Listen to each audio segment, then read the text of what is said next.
विजय माल्या जो कि अब देश छोड़कर भाग चुके, लेकिन उनके पीछे संसद में जबरदस्त हंगामा हुआ। करोड़ों के कर्जदार विजय माल्या को किसने बनाया और कैसे भगाया, हमारे नेता इस वक्त इस बहस में लगे हुए हैं। लेकिन इसी बीच देश की राजधानी दिल्ली से करीब 2500 किलोमीटर दूर तमिलनाडु के एक शहर में एक गरीब किसान को पुलिस ने सिर्फ इसलिए पीट दिया क्योंकि वो सिर्फ 3.5 लाख रुपए का पूरा कर्ज नहीं चुका पाया था। सवाल यह कि एक ही देश में एक ही तरह का गुनाह करने वाले दो लोगों से अलग अलग बर्ताव क्यों?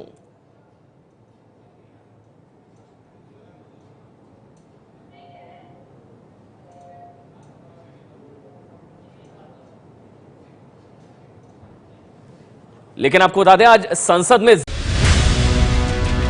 इन दो तस्वीरों की सच्चाई हमारे देश की व्यवस्था पर बड़ा सवाल खड़ा करती है।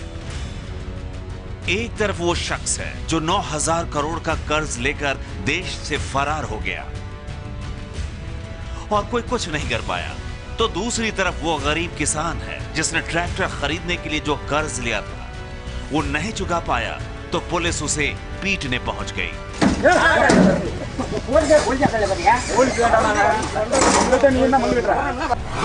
तमिलनाडु के तंजावुर शहर में रहने वाले बालन नाम के इस किसान ने बैंक से 3,40,000 रुपए का कर्ज लिया था। इस पैसे से उसने ट्रैक्टर खरीदा। उसके बाद से अब तक वो कर्ज से ज्यादा की कीमत का भुगतान कर चुका है, लेकिन पिछले 2 भुगतान न चुका पाने के कारण बैंक के अधिकारी उसका ट्रैक्टर जब्त करने पहुंच गए। जब उसने इसका विरोध किया तो बैंक अधिकारियों के साथ मौजूद पुलिस उसे पीटने लगी। 9000 करोड़ के कर्जदार विजय माल्या के भागने के मुद्दे पर सरकार को घेर रही कांग्रेस ने इस किसान के बहाने एक बार फिर सरकार को निशाना बनाया।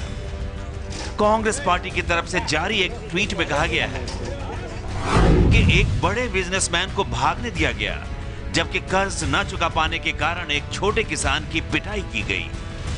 इस घटना के पहले कांग्रेस उपाध्यक्ष राहुल गांधी ने विजय माल्या का मुद्दा उठाते हुए यही बात कही थी। गरीब आदमी चोरी करता है, मार के उसको जेल के अंदर कर देते हैं, और बड़ा सा बड़ा बिजनेसमैन 9000 करोड़ उठा के चले जाता है, उसको आप फर्स्ट क्लास से इंग्लैंड भेज देते हो। ये क्या हो रहा है? बैंकों के 9000 करोड़ विजय माल्या ये कहकर डकार गए कि उनका बिजनेस ठप हो गया है और बैंक हाथ पर हाथ धरे बैठे रही। वहीं तमिलनाडु का ये किसान बैंक अधिकारियों से ये कहता रहा कि फसल बर्बाद हो जाने की वजह से वो कर्ज की 2 किस्तों का भुगतान नहीं कर पाया, तो पुलिस ने न सिर्फ उसकी पिटाई की बल्कि ट्रैक्टर भी जब्त कर लिया।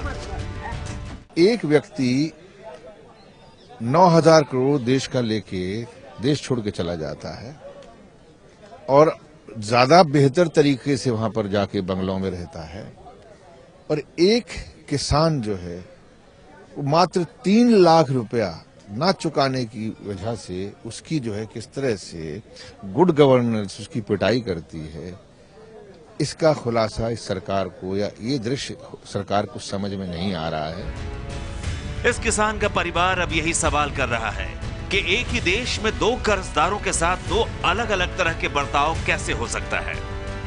क्या उन्हें ये सजा इसलिए मिल रही है क्योंकि वो गरीब है? हालांकि मुद्दा संसद में भी उठा। कांग्रेस की तरफ से कहा जा रहा है कि बीजेपी मोदी सरकार ने भगा दिया, लेकिन माल्या यहां तक कैसे पहुंचे? सबके हैं विजय माल्या। दरअसल दूसरी बार राज्यसभा सांसद हैं विजय माल्या, 2002 से 2008, फिर 2010 से अब जून तक हैं। पहली बार कांग्रेस के समर्थन से वो सांसद बने थे। कर्नाटक से यहां तक का जो सफर तय किया कांग्रेस के समर्थन से, लेकिन निर्दलीय सांसद बने थे।